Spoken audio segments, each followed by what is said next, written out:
Hello friends, कैसे हैं आप सब। उम्मीद करता हूं कि सभी लोग स्वस्थ होंगे और मस्त होंगे। फ्रेंड्स, आज की हमारी ये वीडियो एसी रिपेयरिंग कोर्स की 47वें दिन की वीडियो है और आज के इस वीडियो में हम इन्वर्टर मॉडल के एसी के बारे में जानने वाले हैं। अभी तक जितना भी हमने आप लोगों को एसी का कोर्स में जो भी कुछ पढ़ाया है वो सब कुछ नॉन इन्वर्टर मॉडल के बारे में पढ़ाया था, लेकिन आज हम जानेंगे इन्वर्टर मॉडल एसी क्या होता है और वो नॉन इन्वर्टर मॉडल से कैसे अलग होता है। तो चलिए हम इस वीडियो को शुरू करते हैं। यहाँ पर लिखा गया है इन्वर्टर मॉडल एसी और नॉन इन्वर्टर मॉडल एसी में क्या अंतर होता है। मतलब यहाँ पर अंतर भी देखा जाएगा और इसका नाम इन्वर्टर मॉडल एसी क्यों पड़ा या ये नॉन इन्वर्टर मॉडल एसी कैसे है। तो देखिए, पहले बात तो हम सबसे पहली जो ज़रूरी बात है आपको एक बता दें आप लोगों को कि जो एसी होता है, जो वर्किंग होती है एसी की, चाहे वो नॉन इन्वर्टर मॉडल हो, चाहे इन्वर्टर मॉडल हो, चाहे किसी भी तरीके का एसी हो, उसका जो साइकिल का काम करने का काम है, मतलब जो रेफ्रिजरेशन साइकिल चलता है, कूलिंग जो होती है, वो सब का काम करने का तरीका एक ही जैसा होता है। लेकिन इन्वर्टर मॉडल और नॉन इन्वर्टर मॉडल में एक छोटा सा अंतर होता है। वह अंतर क्या है? वह अंतर कंप्रेसर का आता है। जैसे नॉन इन्वर्टर मॉडल में, मतलब ये सामान्य जो एसी है, जब इसका नाम इन्वर्टर मॉडल एसी जब आया था तभी इसको नॉन इन्वर्टर मॉडल एसी कहा गया, नहीं तो ये बस एसी कहलाता था। ठीक है, तो इसके नाम आने के बाद ही इसका नामकरण कर दिया गया कि ये नॉन इन्वर्टर, मतलब बिना इन्वर्टर मॉडल वाला एसी है। इन्वर्टर मॉडल का एसी इसको क्यों कहा जाता है वो भी हम बताएंगे। देखिए, सबसे बड़ा अंतर इसमें क्या होता है, कंप्रेसर का अंतर होता है। सबसे बड़ा जो कोई अंतर है तो वह होता है कंप्रेसर का। इस कंप्रेसर में ऐसी व्यवस्था होती है, मतलब नॉन इन्वर्टर मॉडल का जो अभी हम लोगों ने जो भी कोर्स किया है और अभी कर भी रहे हैं, तो जो एसी अभी हमने पढ़ा उसमें जो नॉर्मल कंप्रेसर इस्तेमाल किए जाते हैं पहले के समय में, आज से 8 से 10 साल पहले की बात यदि की जाए तो उसमें एसी के अंदर रेसिप्रोकेटिंग कंप्रेसर आते थे। मतलब जो पिस्टन और सिलेंडर से काम करते थे, काम तो बहुत हैवी करते थे लेकिन उनका वजन ज़्यादा होता था, आवाज़ थोड़ा सा ज़्यादा वो करते थे। इसके वजह से उस एयर कंडीशनर में जो कंप्रेसर था उसको चेंज करके रोटरी कंप्रेसर लाया गया। आप रोटरी कंप्रेसर के बारे में या रेसिप्रोकेटिंग कंप्रेसर के बारे में हमने पीछे बता दिया है और उनमें कैसे आपको पहचान करना है वो भी सारी चीज़ें मैंने बता दिया है। अब इसमें जो नॉन इन्वर्टर मॉडल में कंप्रेसर होता है, इसके अंदर एक ऐसा मोटर लगा होता है जो कि एक बार चालू हो जाएगा तो एक ही स्पीड पर चलेगा। जैसे मान लेते हैं कि इसका स्पीड 1400 आरपीएम है, तो वह 1400 आरपीएम लगातार जब तक चलेगा तब तक उतना ही उसका स्पीड रहेगा। और इसको आप सामान्य फेज और न्यूट्रल सप्लाई दे करके इस मोटर को, मतलब कंप्रेसर के अंदर जो मोटर लगाया गया है उसको आराम से आप चला सकते हैं। और ये जो कंप्रेसर है जिस एसी में लगाया जाता है, और वह एसी जो है कि तब तक चलती है जब तक कि सेट किए गए तापमान तक कमरे का तापमान न आ जाए। यदि मान लेते हैं नॉन इन्वर्टर मॉडल का कंप्रेसर है, मतलब एसी है, उसमें कंप्रेसर के हिसाब से उसका नाम नॉन इन्वर्टर मॉडल कर दिया गया है। तो कंप्रेसर यदि नॉन इन्वर्टर मॉडल वाला लगा हुआ है तो जब भी एसी चलेगी तो वह कंप्रेसर अपने अधिकतम स्पीड पर हमेशा चलता रहेगा और तब तक चलेगा जब तक कि कमरे का तापमान सेट किए गए तापमान तक न पहुंच जाए। तो जैसे ही सेट किए गए तापमान तक कमरे का तापमान पहुंचता है, मान लेते हैं आपने 25 डिग्री सेंटीग्रेड तापमान कमरे का सेट किया है, तो शुरुआत में 30 डिग्री है या 35 डिग्री सेंटीग्रेड तापमान है कमरे का, तो ये वाला एसी जब चलेगा तो लगातार चलते रहेगा और एक स्पीड में चलेगा। और उस स्पीड में चलते चलते क्या करेगा, कंप्रेसर जब भी चलता है एसी कूलिंग करती है, कमरे के तापमान को निरंतर कम करती रहती है और वह 35 से जब वो जैसे ही 25 डिग्री सेंटीग्रेड तापमान आ जाता है तो तुरंत जो है एसी को यह कंप्रेसर, जो ये कंप्रेसर होता है थर्मोस्टेट क्या करता है, इसको बंद कर देता है। तो मतलब एसी पूरी तरह से बंद हो जाती है। फिर वापस कब चलेगी, जब ये एसी बंद होता है तो जो 25 डिग्री सेंटीग्रेड तापमान आया था वह तापमान धीरे धीरे अब क्या होगा, बढ़ने लगेगा।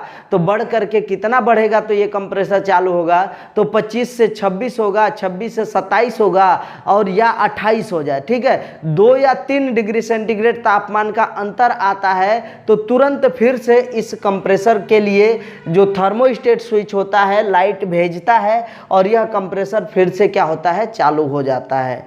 तो इस तरीके से कंप्रेसर जब चालू होगा तो एसी भी ऐसे ही काम करती है। कहने का अर्थ यह है कि यदि ये शुरू में कंप्रेसर लगातार 1000 वाट सप्लाई मतलब कि पावर को ले रहा है तो यह जब तक चलेगा 1000 वाट जो सप्लाई है मतलब कि जो विद्युत है उसको खर्चा करेगा, लगातार 1000 वाट खर्चा करता रहेगा। अब चलते हैं थोड़ा सा इन्वर्टर मॉडल एसी के तरफ। इसके अंदर एक मोटर जो लगा होता है वह मोटर BLDC मोटर होता है, BLDC मोटर। आपने सुना होगा डीसी मोटर, अब ये जो है BLDC मोटर आ गया। अब डीसी मोटर या BLDC मोटर क्या होता है ये आप लोग सर्च कर लीजिएगा यूट्यूब पर, आपको पता चल जाएगा। BLDC का मतलब क्या होता है, ब्रशलेस, ठीक है। डीसी मोटर में क्या होता है, ब्रश लगा होता है, मतलब जो कार्बन का ब्रश होता है आप देखे होंगे डीसी मोटर में, तो वह आर्मेचर के साथ सटा रहता है। लेकिन इसमें क्या है, BLDC में ब्रशलेस है, मतलब उसमें ब्रश नहीं रहेगा। जो कार्बन आप लगाते हैं, जैसे आप ड्रिल मशीन देखे होंगे, ग्राइंडर की मशीन होती है, उसमें जो भी मोटर रखता है वो सब जो है कि ब्रश के साथ होता है, मतलब उसके साथ ब्रश लगा रहता है। लेकिन BLDC जो मोटर आता है उसमें ब्रश लेस होता है, मतलब ब्रश नहीं होता है। और इसको जो है चलाने के लिए एक प्रॉपर PCB की आवश्यकता होती है, मतलब एक किट की आवश्यकता होती है, तब जाकर के ये किट मतलब मोटर चल पाएगा, मतलब कंप्रेसर चल पाएगा, अन्यथा ऐसे नहीं चलेगा। ब्रशलेस मोटर पर जब भी मतलब BLDC मोटर पर जब भी लोड बढ़ता है तब इसकी स्पीड अपने आप बढ़ जाती है और जब लोड घटता है तो अपने आप इसकी स्पीड भी कम हो जाती है। तो इन दोनों में अंतर आपको एक समझ में आया होगा कि यह कंप्रेसर जब भी चलता है इन्वर्टर मॉडल वाला तो एक ही स्पीड में लगातार चलता रहेगा और तब तक चलेगा जब तक कमरे का तापमान सेट किए गए तापमान तक न आ जाए। लेकिन ये जो है शुरू में क्या होता है, चलता है बहुत तेज, मान लेते हैं यह भी 1000 वाट का पावर खत्म कर रहा है, खा रहा है यह भी 1000 वाट पावर। लेकिन जैसे जैसे जब ये चलता है तो शुरू में 1000 वाट का पावर लेगा, लेकिन जैसे जैसे कमरे का तापमान घटता जाएगा, मतलब कि कमरे का तापमान ठंडा होता जाएगा, तो इसके ऊपर कंप्रेसर के ऊपर लोड भी कम पड़ेगा और कंप्रेसर के ऊपर लोड कम पड़ता है तो इसका मोटर धीरे धीरे अपना स्पीड भी क्या कर लेता है, कम कर लेता है, जिससे इसका जो पावर जो खत्म करने की जो क्षमता है, जैसे ये 1000 ले रहा था तो अब ये 1000 से 700 भी आ सकता है, 700 से 500 भी आ सकता है। जैसा स्पीड इसका घटेगा वैसे इसका वाट भी कम होता जाएगा। तो इस तरीके से क्या करता है, यदि आपका कंप्रेसर बहुत देर तक चलता है और एसी कमरे को ठंडा कर लेती है, एक बार सेट किए गए तापमान तक आपका तापमान आ जाता है तो उतने पर ही तापमान लगातार बना रहता है। जैसा कि इसमें हमने बताया था कि 25 डिग्री सेंटीग्रेड तापमान आपने इसको भी सेट किया और इसको भी 25 डिग्री सेंटीग्रेड तापमान पर आपने सेट कर दिया है।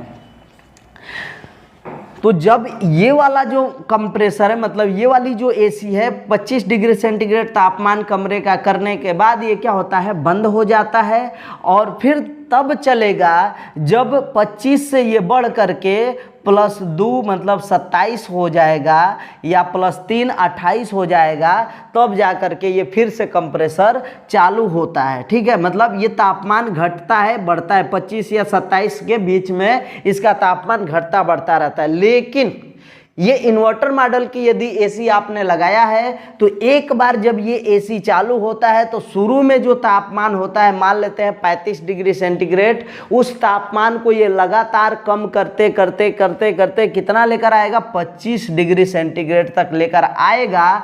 तो जैसे जैसे उसका तापमान कम होता है मोटर की स्पीड भी अब धीरे धीरे कम होती जाती है और 25 डिग्री सेंटीग्रेड तापमान आने पर जो सेट किया गया तापमान है, अब जो है कि इसका पावर जो 1000 था अब वो सीधे ही कम हो जाएगा, आधा के आसपास हो जाएगा, जिसके वजह से जो ये मोटर होता है, जो ये एसी होती है, विद्युत की खपत कम करती है। कहने का मतलब ये है कि ये 25 डिग्री सेंटीग्रेड तापमान आ गया तो ये बंद नहीं होगा, एसी इसको, इस कंप्रेसर को बंद नहीं करती है। क्या करती है, बल्कि इसका जो घूमने का जो मतलब इसका स्पीड होता है, उसके स्पीड को ये कम कर देता है। तो एक अंतर आपको समझ में आ गया, ये स्पीड लगातार एक ही स्पीड में चलेगा, लेकिन सेट किए गए तापमान पर आने पर तुरंत ये बंद हो जाता है। और 2 से 3 डिग्री सेंटीग्रेड तापमान जब अंतर आता है, मतलब बढ़ता है, तो फिर से ये कंप्रेसर चालू होता है, मतलब एसी चालू हो जाता है और फिर वापस 25 पर आता है,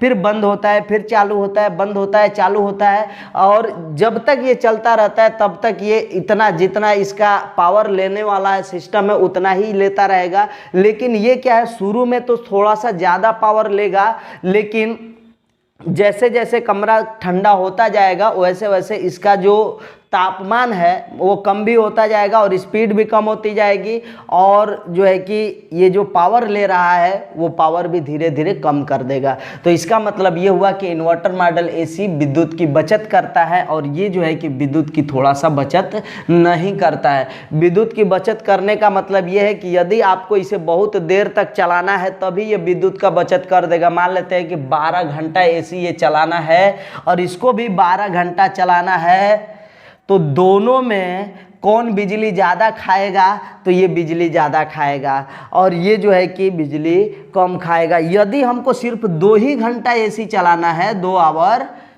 ये 2 घंटा बिजली मतलब कि एसी को चलाना है, दोनों को 2 घंटा चलाना है, तो ये क्या करेगा, 1000 वाट तो खाएगा ही, ये भी क्या करेगा, उतना ही खाएगा ना। शुरू में 2 घंटे में ये तुरंत तापमान इतना तो लाएगा नहीं कि इसका स्पीड कम हो जाए और जो है कि विद्युत की बचत करे, ऐसा तो है नहीं। यदि आपको विद्युत के मामले में एसी को लेना है, मतलब सेलेक्ट करना है कि विद्युत ज़्यादा खा रहा है ये कम खा रहा है, तो हम इन्वर्टर मॉडल एसी लें। और आपको एसी ज़्यादा समय के लिए नहीं चलाना है, मतलब दुकान है आपका और कम समय के लिए एसी चलाना चाह रहे हैं, तो उसके लिए आप नॉन इन्वर्टर मॉडल का एसी लें, और जिसमें जो है कि बिजली की बचत तो नहीं होगी, लेकिन इसको भी आप लीजिएगा तो इसमें क्या होता है, थोड़ा सा पैसे ज़्यादा लगते हैं, इसका पैसा थोड़ा सा कम लगता है। 4 से 5000 रुपये का अंतर आ जाता है। दोनों एसी सेम यदि टन में लेंगे, सेम साइज का लेते हैं, तो इसमें थोड़ा सा जो है कि पैसे ज़्यादा लगते हैं, इसका पैसा थोड़ा सा कम लगता है। अब एक और बात, सबसे जरूरी बात, कि इसका नाम इन्वर्टर मॉडल एसी क्यों पड़ा है, इन्वर्टर एसी क्यों पड़ा है, ये इसको एसी को इन्वर्टर एसी क्यों कहा जाता है। सबसे पहले तो जिनको नहीं पता होता है तो सीधे आप जब बोलिएगा इन्वर्टर एसी है तो दिमाग में ये आता है कि वह एसी क्या चलेगा, इन्वर्टर से चलने वाला होगा, लेकिन ऐसा कुछ नहीं होता है। वो इन्वर्टर से चलने वाला बिल्कुल भी नहीं होता है। आप चलाएं, हो सकता है आपका इन्वर्टर उतना पावर दे सकता है तो वो चला सकता है, लेकिन इसका विशेष मतलब इन्वर्टर से बिल्कुल नहीं है कि वह इन्वर्टर से चलेगा।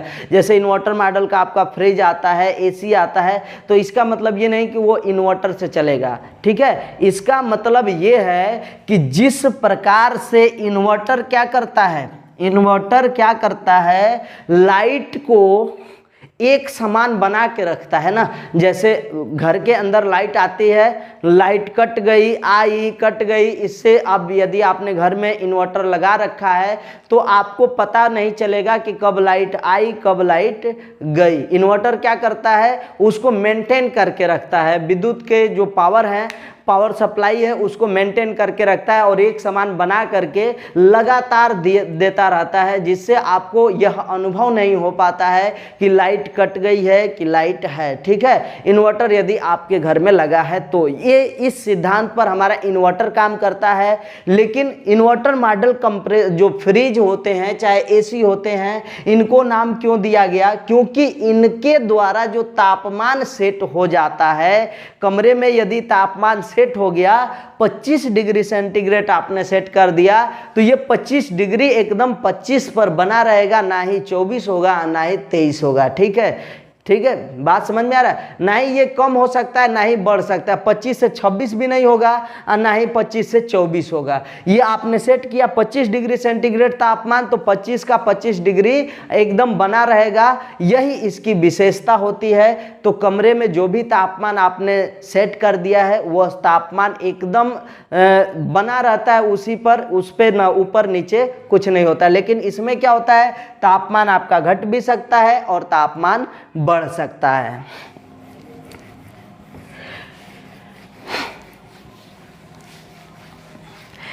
देखिए, नॉन इन्वर्टर मॉडल का जो कंप्रेसर होता है उसको आप डायरेक्ट स्टार्ट कर सकते हैं। डायरेक्ट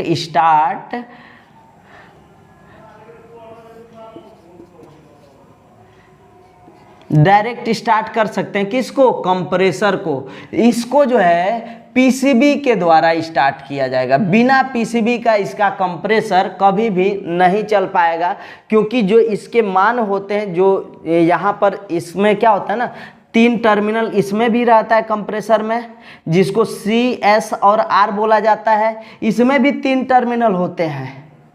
इसमें क्या होता है, U, V, W होता है।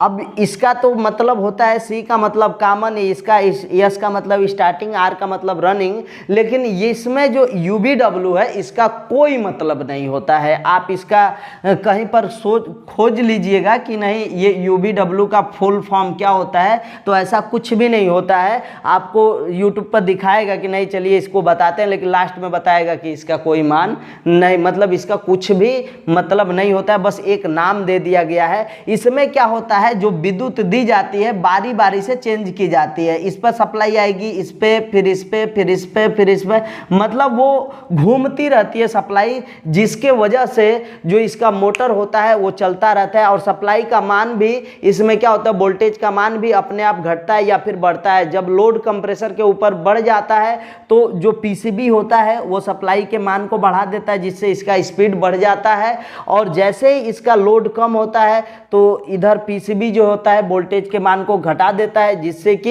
ये कम स्पीड पर चलने लगता है। लेकिन इसमें ऐसा कुछ नहीं है। CSR है, नॉर्मल जो मोटर होते हैं, इंडक्शन टाइप मोटर इनको बोला जाता है। ये BLDC टाइप मोटर होते हैं, लेकिन ये इंडक्शन टाइप मोटर होता है। इसके अंदर जो मोटर लगाया गया उसको डायरेक्ट आप कैपेसिटर लगा करके स्टार्ट कर सकते हैं, लेकिन इसको आप डायरेक्ट स्टार्ट नहीं करेंगे। दोनों कंप्रेसर की पहचान कैसे की जाए? एसी के ऊपर यदि इन्वर्टर मॉडल न लिखा हो, चाहे इन्वर्टर एसी न लिखा हो, तो दोनों एसी आपको सामने रखा जाए तो आप ये बिल्कुल भी नहीं बता पाएंगे कि यह इन्वर्टर एसी है और ये नॉन इन्वर्टर एसी है। देख करके तो बिल्कुल भी नहीं बताया जा सकता है। पहचान क्या होता है, आपके पास 2 कंप्रेसर है, दोनों रोटरी कंप्रेसर होते हैं। इसमें भी रोटरी कंप्रेसर है, इसके अंदर भी रोटरी कंप्रेसर है। सेम देखने में दोनों एक ही जैसे हैं, लेकिन फिर भी आपको इन्हें पहचानना है। तो आप कैसे पहचानेंगे?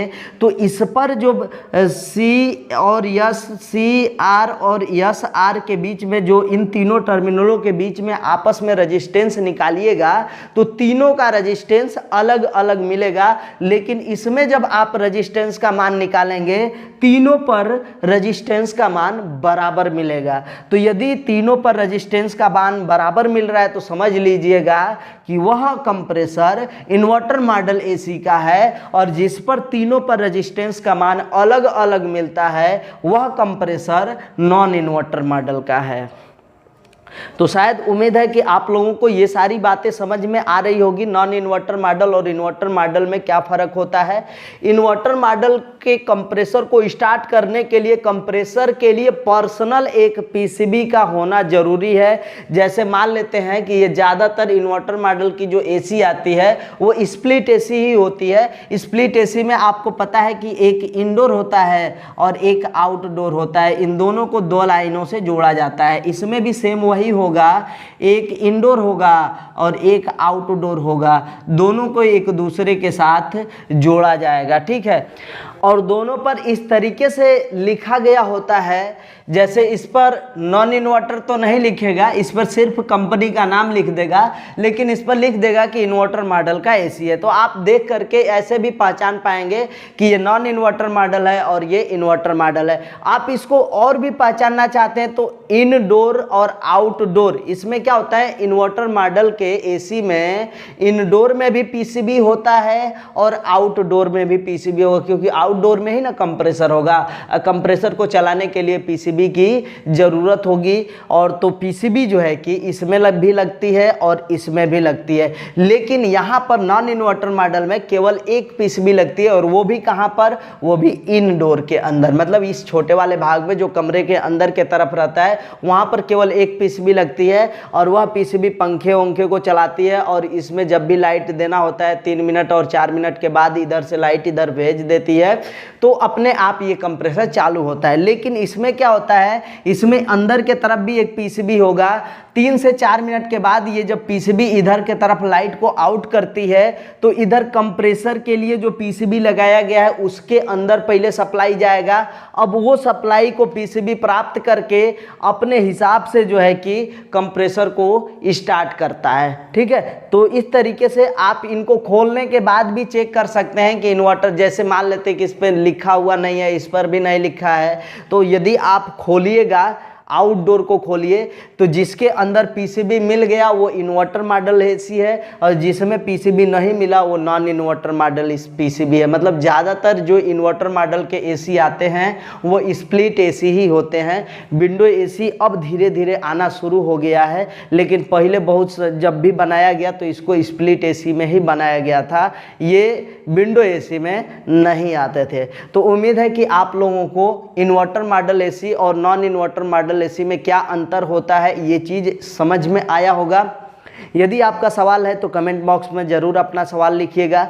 अब इसमें थोड़ा सा ये जान लें कि यदि आप कस्टमर हैं, मतलब ख़रीदना चाहते हैं, अपने घर में एसी लगवाना चाहते हैं, तो कौन सी एसी को लगवाएंगे तो बेहतर रहेगा, कैसे पता किया जाए। तो इसमें आपको पता है कि यदि 8 से 10 घंटा आपको चलाना है, मतलब ज़्यादा देर के लिए चलाना है एसी को, कमरे में जब घर के अंदर लगती है तो ज़्यादा देर के लिए ही चलता है, तो इन्वर्टर मॉडल आप एसी को लगवाइएगा तो पावर की बचत होती है, जिससे बिजली बिल कम आता है, ठीक है।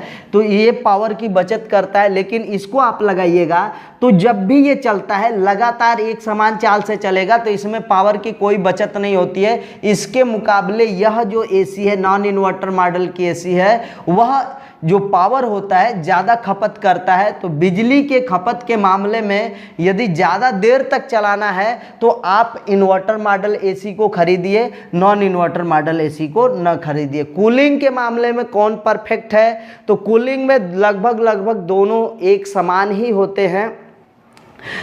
ये भी जो कूलिंग है उतने समय में ही करता है, ये भी थोड़ा सा उतने ही समय में, ये लगभग इससे थोड़ा कम ही करेगा, लेकिन ये जो कूलिंग है ये परफेक्ट करता है उससे। उसके बाद एक और चीज़ आप इसमें जान लीजिए कि जो सर्विसिंग होता है, मेंटेनेंस का जो खर्चा होता है, इसमें सबसे ज़्यादा आता है, ठीक है। क्योंकि इसका जो पीसीबी होगा ख़राब होगा तो जल्दी मिलता नहीं है, यदि मिलेगा तो उसका जो टेक्नीशियन होता है उसका चार्ज भी ज़्यादा लेता है। लेकिन ये इन्वर्टर मॉडल की जो एसी आती है उसका 10 वर्ष का वारंटी दे देता है कंप्रेसर का, पीसीबी का है 4 से 5 वर्ष का वारंटी मिल जाता है। तो इस तरीके से यदि वारंटी वारंटी मिल रहा है तो आप इसको लीजिए, नहीं तो यदि साल भर 2 साल के अंदर इसके पीसीबी वगैरह ख़राब होते हैं तो आपको बहुत ज़्यादा खर्चा करना पड़ जाएगा। उतने खर्चे में आप एक नया कंप्रेसर लगा देंगे, ऐसा जो नॉन इन्वर्टर मॉडल का कंप्रेसर है वहाँ इसमें निकाल करके लगा देंगे, ये पूरा सिस्टम नॉन इन्वर्टर मॉडल बन जाएगा, क्योंकि कंप्रेसर से ही यह इन्वर्टर मॉडल है या नॉन इन्वर्टर मॉडल है। ठीक है, तो इस तरीके से सर्विस के मामले में बात किया जाए तो इसमें सर्विस का खर्चा ज़्यादा है, इसमें सर्विस का खर्चा मतलब रिपेयरिंग का खर्चा जो होता है वो कम होता है और इसमें रिपेयरिंग का खर्चा ज़्यादा होता है। तो आपको यदि पावर सेविंग के हिसाब से लेना है तो आप इसको लीजिए और इसको न लीजिए।